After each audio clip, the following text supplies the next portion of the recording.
ایک بار حضرت سلیمان علیہ السلام نے سارے پرندوں کو حکم دیا کہ وہ دربار میں حاضر ہوں اور سب اپنا اپنا کمال جو وہ رکھتے ہیں بیان کریں۔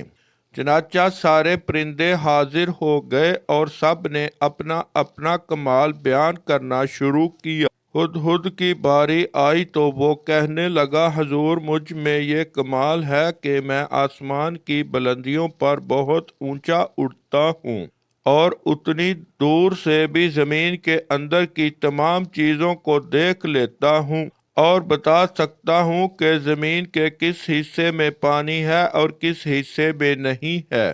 ہدہد کا بیان سن کر کوا بولا، اے اللہ کے پیغمبر، ہدہد جھوٹ بولتا ہے۔ اگر اس کی نظر اتنی ہی تیز ہے تو جب یہ جال میں پڑے ہوئے دانے کو دیکھ کر لپکتے ہوئے جال میں پھنس جاتا ہے، اس وقت جال اسے نظر کیوں نہیں آتا؟ اگر یہ سچا ہوتا تو یہ جال میں نہ پھنستا۔